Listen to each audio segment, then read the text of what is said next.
Welcome to Oregon Voters Digest, the program that brings forward the social and political issues that are important to people living here in the Pacific Northwest. And now, your host, Bruce Broussard. Welcome again to this segment of the Oregon Voters Digest. I'm Bruce Broussard, your host, and joining me again today as a follow-up on our last show is John Sweeney. And John and I have been just having a general conversations. We are both experienced individuals, both from a political standpoint and both as, from the standpoint of time living here on Earth, if you will. As a lot of times I refer to myself as I'm 35 years old and 50 years worth of experience. And John, you kind of fall in that same. What's yours? If I broke mine down? I'm not getting older. I'm just seasoned beyond my control, and I'll take all the seasoning I can get. Okay, that sounds good. Well, anyway, that's a little side human note aspect of it. But at the same time, we were having in the last show we were just talking in general about some things here within the Portland area, and at the same time from a national perspective. We touched a little bit on the issue that we're going to be faced with about the presidential election, and that is our top elected official within our society. Got me? And there was some interesting things that were said. Hopefully you saw the show. If you haven't, you may have to Google it, try to get it, but by then we'll probably play it again. But this is kind of like a series kind of a deal between John and I. John is still here with me, and we're going to talk. We're going to spend a little bit more time on education, because I think that's a very, very important situation. And people here in the Portland metropolitan area are being asked, if you will, to vote in the election in the Portland area for our school system, which is the largest school district in the state of Oregon. And I think it's very important that there are some things there, and a lot of people are running for office, and may even have some of the candidates. But John and I are just going to be talking in general, kind of educating them, those folks who are running for office, and those folks who are going to be voting for people to run for office, what they should be looking at as far as when they make those selections. And that's a non-partisan situation. And so we're going to talk a little bit about that, and then we're going to spend the majority of our time talking about the whole issue with firearms. That's another major issue, and there are all kinds of things. And John's got quite a background in that arena, and then naturally, as a former military Marine guy, I too have had background. And so but the bottom line is that John has been really up to date on checking that out. So we're going to talk about the guns aspect of it, and if we have time more, maybe we'll do a little bit for other thing, but you won't have any problem with John and I talking and bringing up issues, because we've been there, and I've been doing this stuff for years, and he's been one of my guests many times around. By the way, he's run for governor. He's run for city council. He's run for a number of jobs, just like myself. We've done the same thing, so anyway, with that, John, welcome. Well, nice to see you again. Well, hey, see you still. That's good. That's good. I mean, that's the whole idea. We're not going to lose anything. Because it's a very timely place to do it, because people are very, very stressed out right now. They don't have any idea of what directions. Yeah. Again, like I said, the education is very, very, very important. And we have the largest school district in the state of Oregon. We live in the area. We've been very acquainted with it. And so consequently, it's important that we have some way of impacting the individuals that are going to be running today, who are going to be sitting in those seats, should be dealing with issues that will do a better job, if you will, of helping these young people get it, as opposed to them just getting out there trying to figure out. They have no way of doing nothing, just sitting out on the water in the boat with no oars. Yeah. No oars. Okay. So with that, welcome aboard again. Let's begin with that educational piece aspect of it. You've been here a little longer than I have. When did you notice the Portland public schools getting into that lack of representing the best, if you will, that one could get as far as an education You have an idea of what timing about? When you think it Back started in changing? the 70s, they got to the one vote, one man rule, and that What affected. does that mean? What do you mean? Well, that changed the. This is Portland Public School we're talking about right now, right? Well, Oh, that yeah, was part of it, but it changed the Oregon State Legislature for one thing. Like in Multnomah County, you had 4 zones, and you had one district had 3 representatives, one district had 4 representatives, and that you could live anywhere in the county, and run anywhere in the county. So I run once in North, even though I live in the Southeast. I couldn't even vote for myself, and and you had I think 7 senators for the whole county. Well, then what they changed, you have a Senate district and a House district, and so No, that's the state. That's the at the state. state level. State level. So then what happened is Portland Public Schools come into the 7 districts. See, but the deal is when you're running for office, you have to run district wide. See, so it makes it real easy for the clique and their. Wait a minute now. Where are we talking? We talk back in the 70s. We're talking about now. We're talking that changed now. Oh, it's changed now. Yeah, but I'm just saying. So used to be you. yeah. What did it used to be initially? Okay, well, it used to be you ran for school board and you could Is this live for the anywhere. county or the city? Was it county or the city? That, Back then. way in the back school district. then. In the And actually, at that time, the Portland School District was actually bigger than the city of Portland. Okay, Portland School District was bigger than the city. Oh, okay. But it was county and city at the same. County and the city of Portland. Yeah, Just there like was it was Multnomah County, and then there was city of Portland and Portland Public Schools. The schools in Oregon actually are an arm of the state. Okay.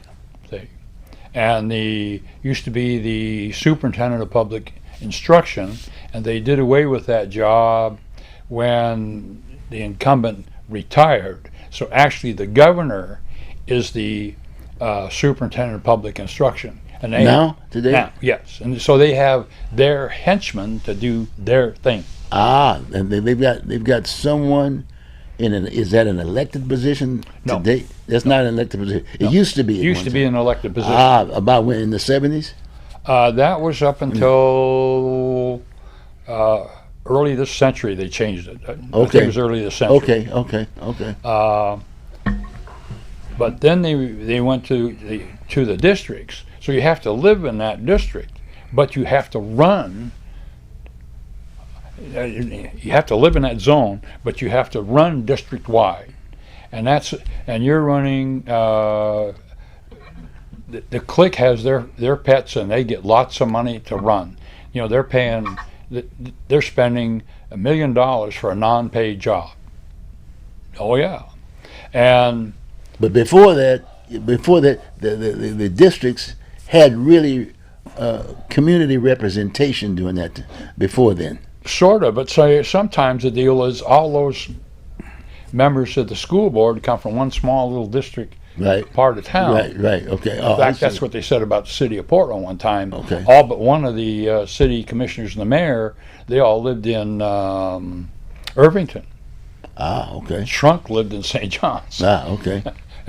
So, but with Portland School District, you have the 7 zones, and the fact that you have to run district-wide. So, and you have one election cycle, you have 3 of them up. The next election cycle, you have 4 of them up. Now, they used to be they all run at the same time, and I forget what year it was in the 90s where they changed it, where they have the election in the off year. Okay. See, because it used to be that you had the bed sheet ballot. I mean, it was as big as this table. Actually bigger, see. All 7, or there was a 3, 4 like you were saying before? Well, you voted from the President of the United States to the auditor of the city of Portland. Wow. And when you got in the voting booth, it was a wrestling match. I mean, it was a wrestling match to shift that thing around. Right. And so that is how that works now. And then he changed Portland Community College has got 7 zones, and so you live in the zone and you run in that zone.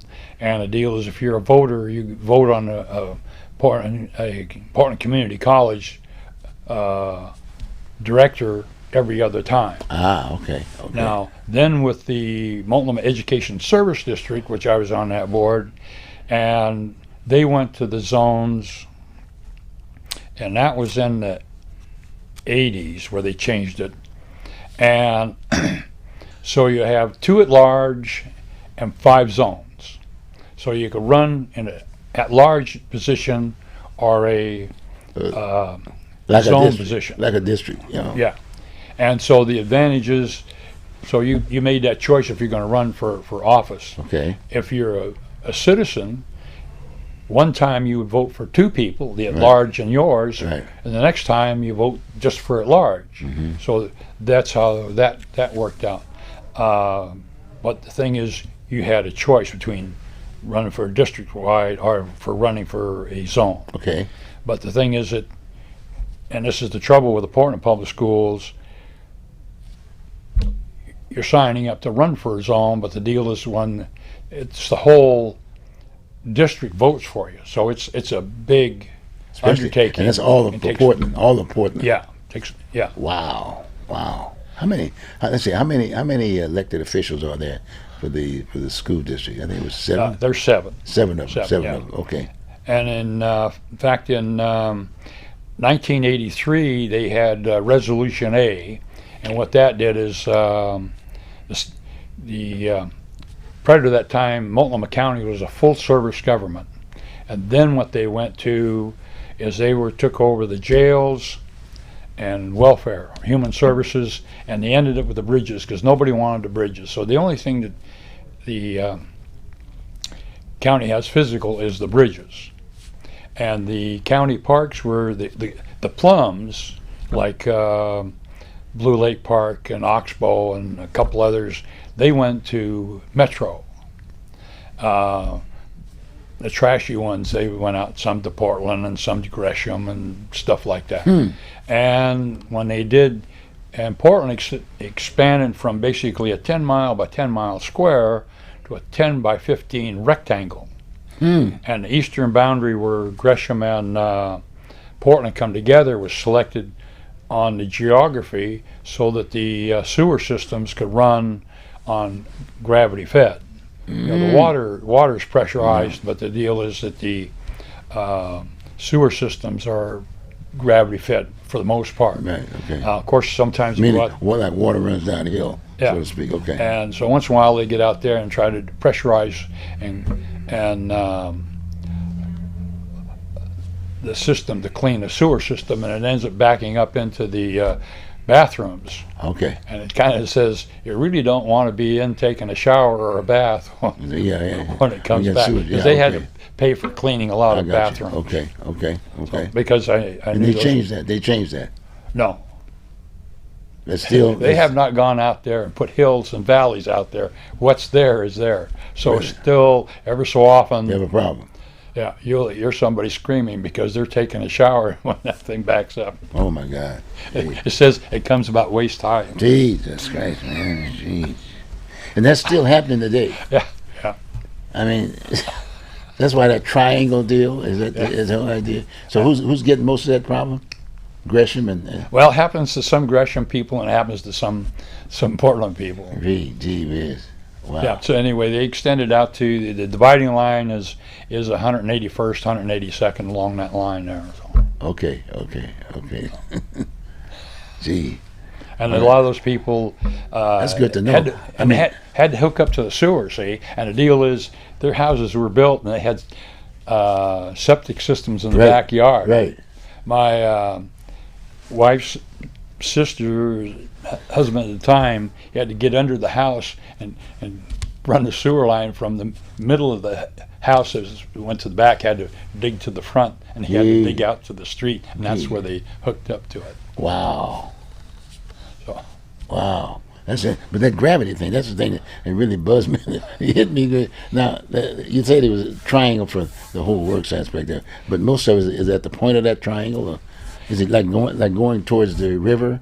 Yeah, it's part of that thing is because you have the septic systems are down towards the river Right. because that's the lowest part. Lowest part. And so it goes down that way. Yeah. I got you. You got out there by, partner's got out there on Columbia Boulevard and Right. some of that, so it goes out there. I got you. Okay. Wow. And then they expanded out there east and went Okay. to all that flat land and Okay, so, but it was okay. had a little bit of a taper. So. Okay.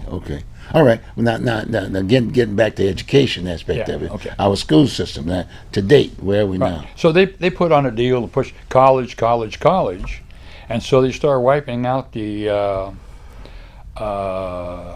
voc ed, and I known some people that they went on to college and got college jobs, but they said that their time in school when they learned these different things, they're using different tools and stuff was come in handy. And says a lot of times what come in handy is that they weren't going to do the work, but the deal is they knew what they needed, and they knew when somebody showed up and started giving a song and dance, a snow job, they knew, hey, get out of here because you're not good. Okay. So voc ed. So then, you made a point there. So when did voc ed stop, and when did it begin again? Well, it hasn't begun. When did it stop? They started having auto shops in just about all the high schools, and then Right. all of a sudden it just kind of disappeared. About what time? Would probably be the early 200s, 2000s. Okay. And I don't know the exact date, but and nowadays you want people to do work, and they not only don't know how to use a hammer, they don't know what a hammer is. Right. And so the people that are working and willing to work, they're working a lot. In fact, a young lady that we know was she went to a job fair, and she's a crane operator. You see these big cranes over there? Right. They worked her 67 hours one week. Mm-hmm. And for those people with those certain skills, they'd work them 24/7 if they could. Mm-hmm. And this young gal, about 23 years old, $37 an hour base pay, and then you got all that overtime. Wow. Just breaking it in. And that's today's criteria right now. Yeah. Huh. So voc ed stopped about, like I said, in the 2000s, so to speak. And what they have in what's left of Benson Tech is not what it was when I went there. In fact, when I went there in '54, the freshman class was 1,600. I don't think they have that for the whole school now. Wow. Well, they pretty well closed that voc ed, that tech place, right? Benson Tech? Just about. Wow. So now all of a sudden you're getting elected folks that don't have background and are not supporting the voc ed piece. No. And the deal is, when I got my commission, I was in the 3670 Heavy Equipment Maintenance Company, and one of the young guys, he joined up, and they went through basic training, crawling through the mud, screaming and shouting and shooting, and then he sent him to welding school, 17 weeks. And then he got a job, and then he went out on his own. He was 25 years old, high school education, had 3 other welders, office manager, making $300,000 a year. No, $200,000 a year. Wow. And that was in the mid-70s. Wow. So I don't. Voc ed. Yeah, because he could weld. Right. Wow. Okay. He went to welding, and of course a lot of the things that they weld on is equipment, and that's what he was doing, is equipment support. Right. And so this niche that you talk about, this little small niche that's pretty well running the school district. Well, that background is not. Now this is just what I'm reading into what you're sharing with us. I'm saying that their background doesn't talk to voc ed. They're doctors and lawyers and those kinds of folks, right? In fact, TriMet's got hiring going on, and if you got a driver's license, they will fix it up so you get a Class B license and be making $63,000 in about 3 years without overtime. Wow. Right Which is now, about $30 an hour. Drive a bus. again, that could have been a voc ed thing. Yeah. Wow. And then okay, now we got that's the school district. So they've knocked them out. Okay, you got me. So where are those young folk? What are they going to do? In fact, they can play a little. They can play a little sports, right? A little sports. They can play football, right? Well, Basketball. that's kind of complicated because it used to be it was pretty well supported, and if you were going to play, there was just a few things you had to supply. Excuse me. When I was a freshman, they had a lot of shoes, but the deal is I wore the popular size, and so they're out. So I had to pay $10 for shoes, and $10 for insurance, and my folks couldn't afford $20, so I didn't play. But the thing is, now you have a kid that's going to school, and if you're at the income level where you have to pay, your kid for a year of school playing in the 2 or 3 sports is going to cost you about $500. Really? Yeah, it's. Jesus, whereas before that was you can just go in. That was part of the deal. Jesus Christ! So phys ed back, like I said, back in my days, if you want to play ball, you go out and you jump in Uniforms were there. Yeah, uniforms were there. Everything was there. Aspect of it. If you want to play, you go and try out. And they give you everything, almost everything except for the underwear, the jock strap, and a shoe. And but now that's not the case. No, so the poor kid didn't have a shot for nothing. Well, if you're poor enough, then you get some subsidies. But the tough part is being at that level at the high end. Right.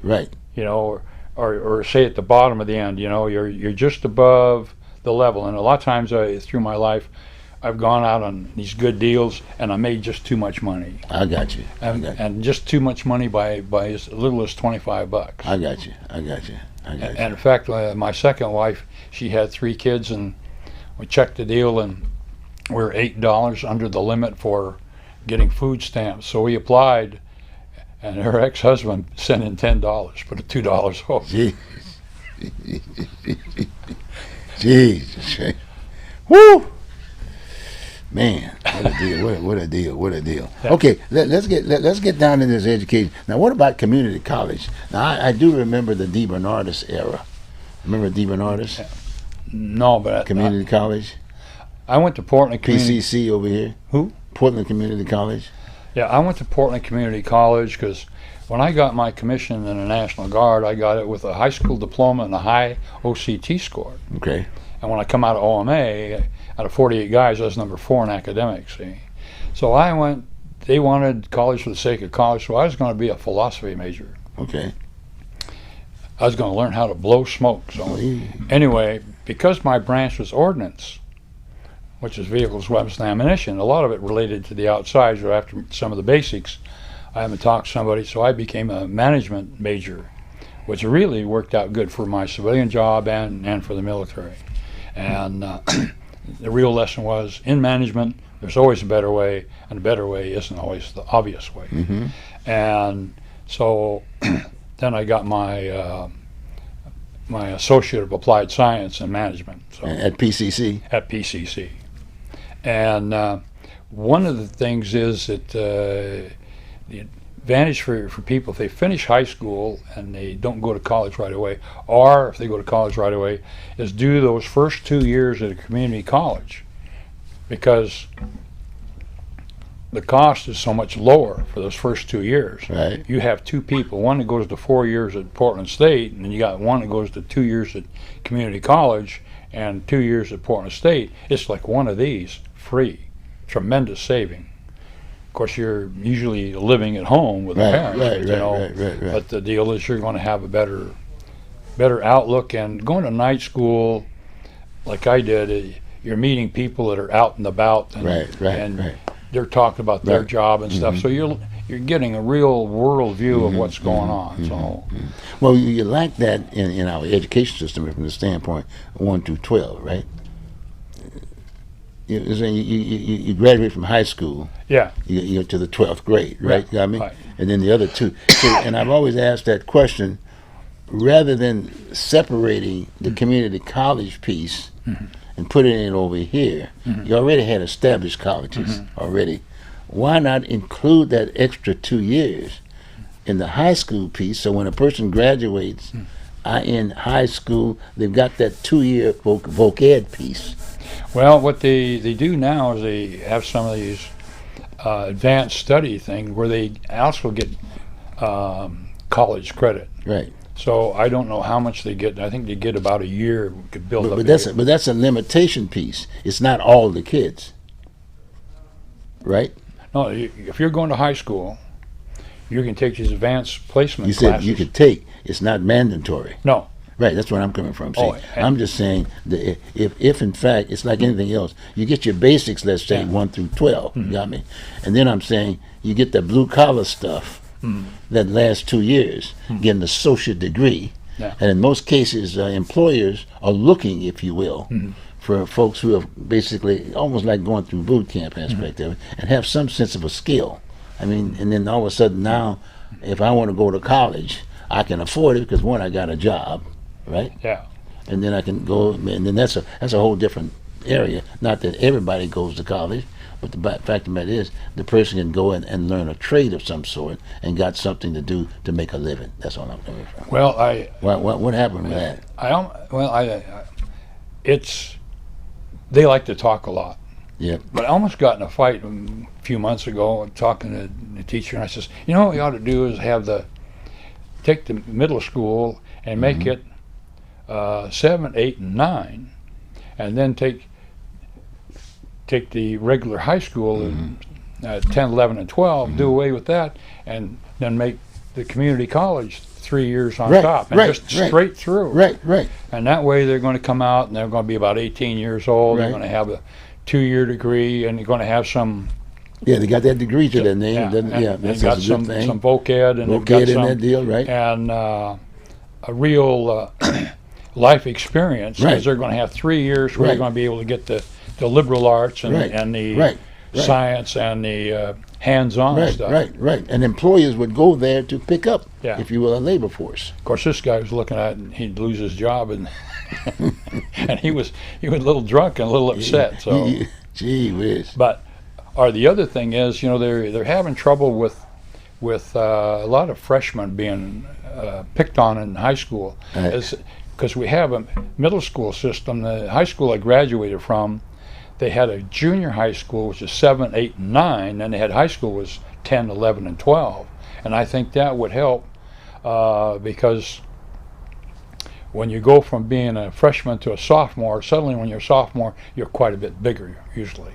And I think that would help protect some of the 9th grade students from being picked on at high school if they were actually had that. Why is that's an issue? Some people like to pick on people, and yeah, but if you're busy, if you're busy and you've got and the goal is to finish with a degree. Yeah. So that because sometimes people could maybe challenge the class, if you will. Some cases you can challenge a class. I think you can. I don't know now if you can do that. But my point is that if they were told, just like when you go to boot camp, you know what I mean. You go in and get into boot camp, and you're striving. But when you graduate, for those we were inspired. We had a goal. But my point is that that's the goal. You see what I'm saying? But there's no goal in our present system. Therefore, guess what? You get the young folks, like the other day we saw in the news, where these 3 young men were shot, right? And 2 of them were still in high school. Yeah. And I've never heard a discussion as to why they were shot. Well, when I was running, I've heard some things about it. Well, when I was running for governor, my education plan was you're going to have physicals at the 3rd, 7th, and 11th grade. Okay. And the idea of the 3rd grade is for glasses and hearing aids, and if they have some deformities or something like that, they could fix it when they're young.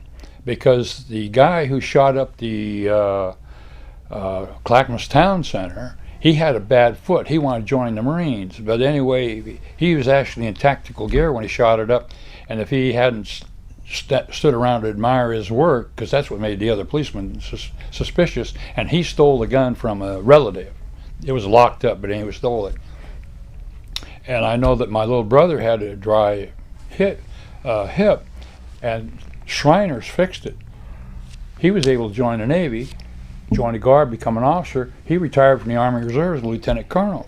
Now, if this young guy had had that foot fixed in the 3rd grade, he could have probably joined the Marines. And then in the 3rd and the 7th grade, there's some books out called "What's Happening to My Body" that you'd give and in the 7th grade, you normally start when you're 12 and you come out when you're 13. Right. So the deal is you're going to be a teenager for 7 years. And your parents, you want to talk to them because they have 7 years experience as a teenager. See, and being a teenager is a tough time of life. It doesn't make any difference whether you got money running out of your ears or whether you're poor. It is tough. Then, of course, at the 11th grade, you give them a final check. But the whole thing through the school is emphasize finishing high school, because one of the things, daughters, if they don't finish high school, they can't go into service. Okay, but you say finish high school, but they don't have a career. They don't have the voc ed. You see. Well, so also in the 7th grade, they're going to have 4 classes, about 9 weeks long, and they keep changing. One will be civics, about how government works, because maybe they want to run the show. Money management, because about the time they're 12, 13 years, they're thinking about money. Keep going. Law-related education, because they had that at okay, I got that. Okay. Yeah. And so the thing is, they would do study the theory, and then when they went down, especially the ones that were looking in trouble, down to the courthouse, and when they seen these prisoners come in and their orange jumpsuits and their all silver, he says, the managers of that program said it was effective, very effective, straightened a lot of kids out because. Yeah, but where's the voc ed? Okay, well, I'm going to get to that. Yeah, but hurry, we got about 25. Okay, so then the other one is a life plan, and the life plan is when you're 15, you should learn to drive a car. When you're 16, you get a license because that makes you valuable to yourself, your family, and to society. Now you're talking about your plan. My plan. Okay. Okay. And then I'm talking about what do we have now? We don't have anything that fits that. Let me finish. And then when they're 18, they register to vote, and the guys register for the draft, and then they finish high school when they're 18. This is for them to make that plan. Because when I was 11 years old, I got a magazine called Air Trails. Had these 2 jet fighters. I wanted to be an Air Force fighter pilot. All right. And one, they had to finish high school. The other, you had to be 5'8", and I was 5'2". I was afraid I'd stunt my growth. So I never smoked. I'm feeling that. Yeah. But I'm thinking about the rest of those kids. Is to give them what about voc ed? What about metal shop? What about wood shop? I mean, right on down the line. Yeah, and I think that should be in there, because even for the people that don't do that for a living, to get those skills. And one of my friends went in to be a psychiatrist, and his thing on the weekends and stuff is to work on his cars, and he has some fancy cars. But the thing is, it's the voc ed is part of that. Further on up. The point I'm making, and that's why I keep stressing that same peace aspect of it. Often young people. In fact, I went through that same process. Luckily for me, I had voc ed during that particular time, but in most cases, no one could relate the formal part of the education system with a job. Yeah, you got me? They couldn't relate algebra with something, geometry with something. You just basically took the class. You got me, and you do whatever's necessary to get. Maybe get a C, a B, maybe an A aspect of it, but you couldn't associate. There was nothing there to associate it with a job. Yeah. So voc ed could come into that, because when you start talking about angles with geometry and things of that nature, I mean, you might go into metal shop or something, and use those kind of tools. Line up the math and science along exactly with the physical part. And then the other thing about the beauty of that piece is that employers are out there. I mean, developing our economy, right? Got me? We don't have to worry about going outside of our country, if you will, to find folks to do that work. Yeah. or ship it out, right? You got me? Well, like Benson Tech, the Yeah, that's industry exactly- used to bring stuff in. I know. See, and many employers will fight. Just like today, we're talking about, well, gee whiz, you got all these jobs opening, like you said, even the transportation aspect of it. At TriMet, we got all these jobs open, and we can't get anybody to come. The reason being, they don't have the aptitude. Yeah. And the aptitude gets built up in the education system. Yeah. And no one's thinking along that particular Yeah. line. When I was at Benson, they had aviation had a big Yeah, radial engine. yeah, Well, yeah. a few years later, I went to the tech show and they had a jet engine in Yeah, there. yeah. I think I know a gentleman. His name is Bryce, and he does a program, flight something there, with planes and whatever. But he's at the community college aspect of it. You see what I'm saying? That's good stuff, because then those guys can apply for jobs, you know, with airlines and things of that nature, or mechanics and whatever. Or like in North Dakota, almost everybody comes out with a pilot's license. Right. Well, look, we've been spending quite a bit of time on this. We still need to spend more time on that, and hopefully the viewing audience get where I'm coming from, because people are running for the city right now, for public schools. And as you know, by the way, Portland Public School has the reputation of being one of the lowest graduation rate in the state. Crazy, Well, really crazy. Yeah. I See, ran so- for that, and I talked to the school See, union, and yeah. I talked about, that thing about finishing high school. They were not interested. I know. Well, the bottom line, that's what I'm saying. It's the people who elected. You got to get the right resumes in there now, and we just don't have the right resumes a lot of times. Mm-hmm. So the name of the game is that look at their resumes. You got to be, and ask them basically, what do they bring to the table? What do you bring to the table about an education system? But in essence, what do you bring to counter some of the issues that we're having now, that young people are having now? And once they graduate, they have nowhere to go. Yeah. They don't have the monies and this, that, and the other, and they don't have anywhere to go, but they're still making kids and have kids and this, that, and the other, and then they get divorcees. I mean, it's all kinds of problems aspect of it. So we're needing some good people that are elected. So look at those resumes, sit down with your neighbors or sit down with other parents and talk about these issues. And that's the only thing I can give them at this point in time. But what we're going to do now is that we're going to shift over now to another major issue that we have in our state. It's the gun issue aspect of it.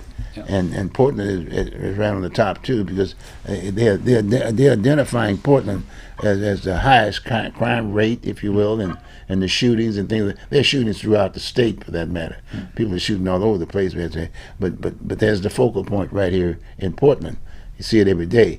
So we're going to spend the rest of our time talking about the guns. Yeah. I mean, there's legislation and people that are basically taking the lead role in what. And then I asked that question, well, how is this going to benefit, when you're writing this bill, how is this going to benefit the young person? How is it going to benefit our safety, public safety per se, and deal with the issues of weapons one way or the other, okay? The deal is they come out with more and more laws, and the thing is they don't enforce the laws that they have. Right. And in fact, not too long ago, a guy got out of jail for, it was either manslaughter or second-degree murder or something, and he was a felon, not supposed to have a firearm, and with the 3.5 years, he killed a woman. Well, the deal is he got caught several times with a gun, and the thing is, if they would have prosecuted him the first time, he'd have been in jail for 5 to 10 years. And gone, and this murder 3.5 years later would not have happened. Yeah. And this is what you see a lot of times. They're catching these people and they're not prosecuting them. And the places where they've prosecuted these felons with guns, they stop doing it because they know they get caught, they're going to go away. Then of course you have to worry about crooked cops, but the deal is basically enforcing the laws that you have, and one of those things is ex-felons with when they're caught with a firearm, they're going away. And this is the whole thing. All these gun control laws are not geared towards the criminals, because when the criminals, a lot of times when they're caught, they plea bargain it away just like they don't exist. But if you're an honest citizen, the only thing they can tag you with, they're going to do it. And this is the trouble. It limits us. So the stronger the restrictions are on us, the less safe we are. And they talk about you know, no more than 10 rounds in your magazine. Statistically, if you get in a shootout, say somebody comes in your house, normally 2-3 shots is all it takes. But once in a while, it takes more. In fact, recently, one individual had an AR-15, and he had one magazine, and he used all 30 rounds, and saved himself. But the thing is, in fact, in New Jersey, a woman, there was a home invasion, 3 guys come in, and she got the 3rd guy with the last shot. But see, New Jersey had a 15-round limit, and that's what she bought the gun. Well, then they changed it to 10. Well, the fighting off the criminals was legitimate, but they wanted to hang her for having a legal gun. And they were dismayed when the judge threw it out, because the reason, if she'd had to reload, probably the deal is she and her family would be dead. But this is the thing, these limits only affect us, because you're saying you can't have this and you can't have that. And so this is, again, like I said, this one guy just recently had been caught several times, and he killed this one. Well, check this out. Now, according to the system, if you do the crime, you got to do the time. Then when you go in to do the time, you are assigned to a probation officer. First off, you're assigned to entities within the system to transition. You basically like rehab you, so to speak. And then when the person gets out of prison, they're supposed to be ready for assimilation within the society, right? Yeah. And part of that is to assign them a probation officer for a certain period of time. Right. And Now, it's the charge of the probation officer to be able to understand who is at the table that he's talking to. I mean, is he rehab? Does he have a job? Does he have a place to live and all that other good stuff? And then is this entity, the probation officer, is his job to make sure he does have a home, to make sure that he does have a job, and he's functioning. So what's wrong with that system?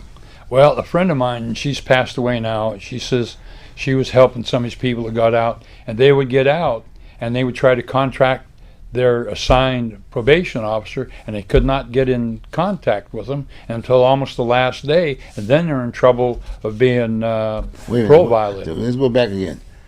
Okay, so you said this person you're talking about is not a probation officer. No, she was doing criminal investigation, but she would help some of these people that got out of prison. But that's not the system. I'm just saying. No, but the deal is, she says that they would try to get a hold of their probation officer to get in the schedule, right, and the probation system wasn't responding to them when they should have when they first come out. Okay. So they have to do their job. Okay. And that's a problem. And that's a problem. And then sometimes the probation officer would say, we're going to have a meeting at such and such a time. You show up at such and such a time. He says, say it's 10 o'clock, and the probation officer got off on the wrong side of the bed, and he says, well, you're supposed to have been here at 9:30. And he'll turn around and send him back to the can because on a parole violation. Because they don't have, like, when you call 911, it's recorded. See, but they don't have that, as I understand. So the fact that you could call and say, I'm Joe Blow and I'm supposed to talk to so-and-so, so the fact that you can refer to you called at such and such a day, and they could have a record of that, either a recording or the fact that the secretary makes. So we got a problem with the system.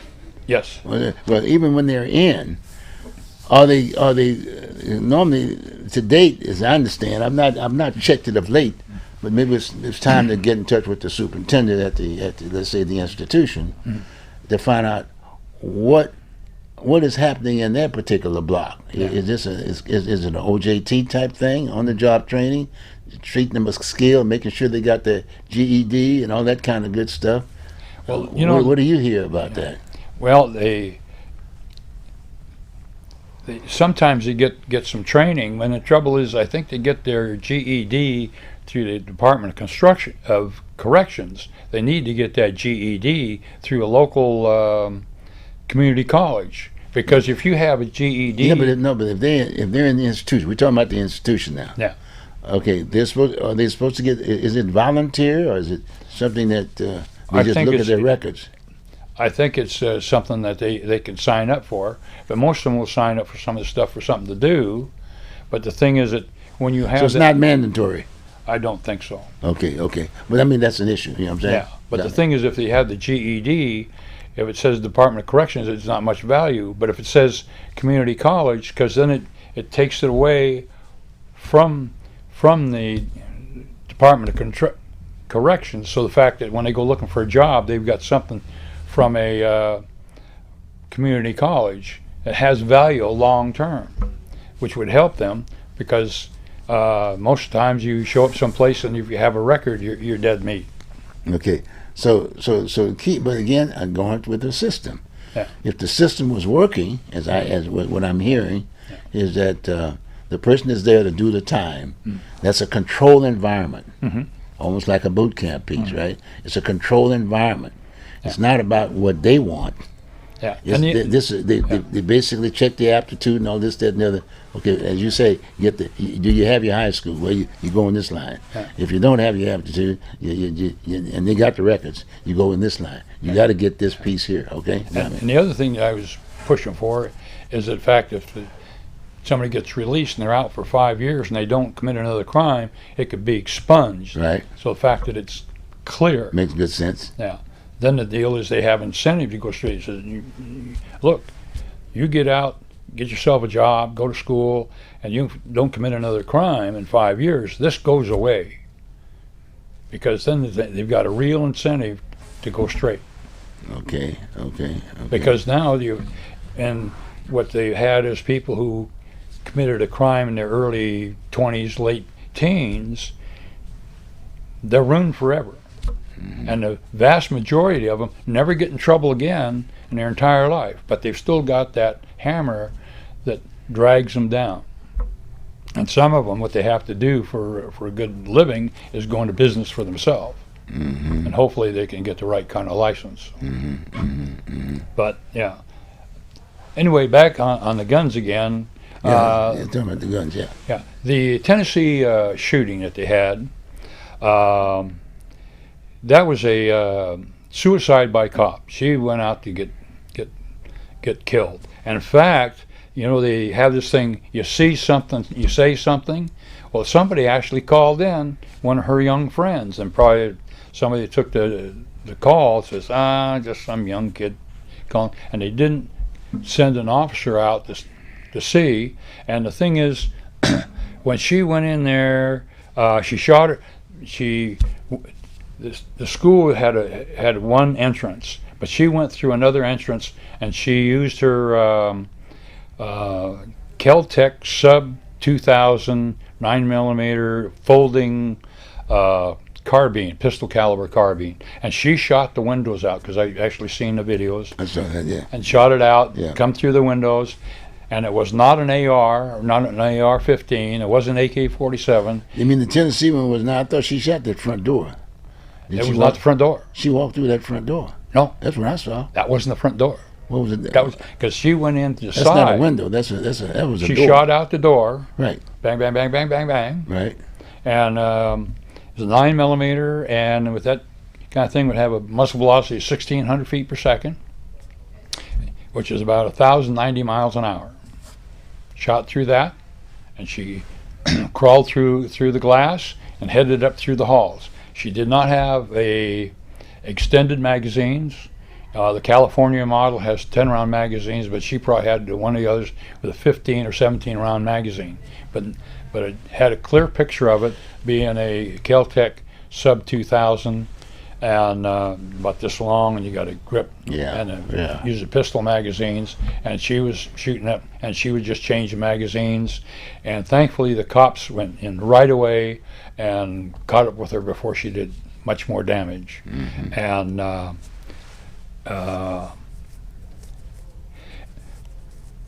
but it was, and the thing is, it was.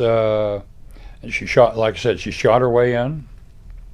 The police went in and took care of the problem right away.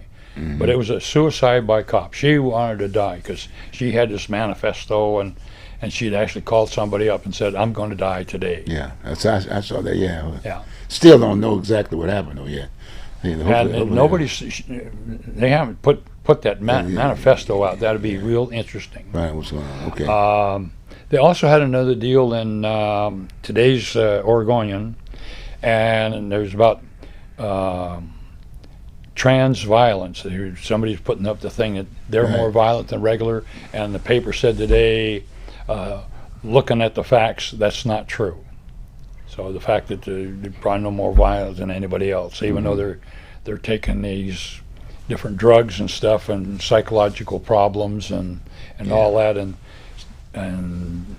that type of thing. That's the assimilation of that particular group culture, so to speak. Trying to, okay. And they're under a lot of problem for that. Another thing in the thing is a public intervention. There's a woman who went into a park here in town, and there's people at a picnic table, and another woman come up there and assaulted her, hit her about a dozen times, and she finally got so she can call 911. The people at the table called 911, but people nowadays are so afraid to get involved because a lot of times it doesn't take much to break something up. Because say somebody's beating up on somebody, and you say, "Hey, don't do that," you and I could be intimidating enough where they would break it off.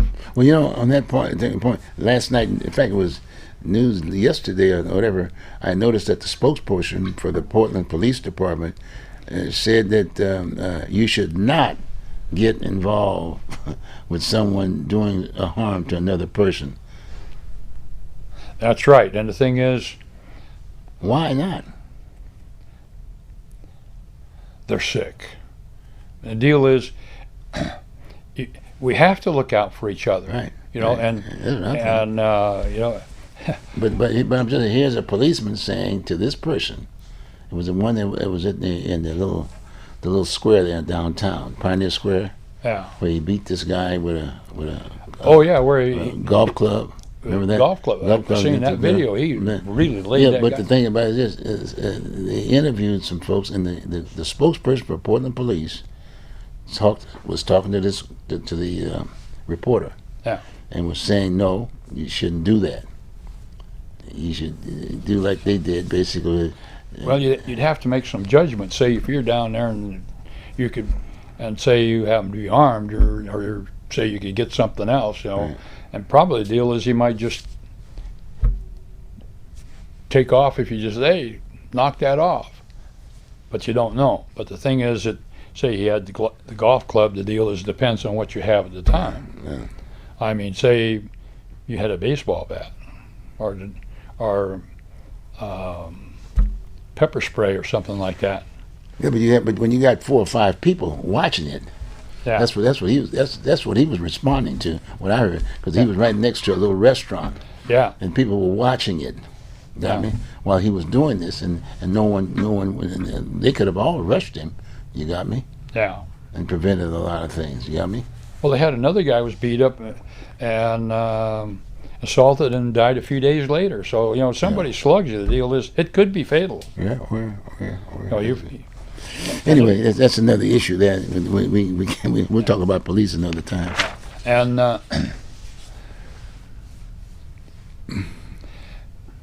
but the gun laws, they create restrictions for you and I. Okay. Doesn't affect the criminals, because when lots of times they get caught and they plea bargain it away, and then they get out not doing too much time. And the prison systems are the most expensive facilities to build and operate. And so building new prison systems, and I promoted that you would have a seniority force out, because they're saying, well, there's no room in the inn. No, if you have it, the fact that you're going to send on Friday, you're going to send in 50 people. Right.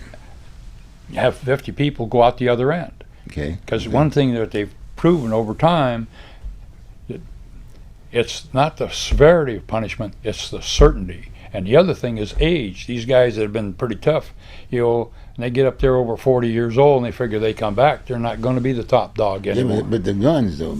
See, what about the manufacturing of guns? What if there were some restrictions about manufacturing all of these different kinds of weapons?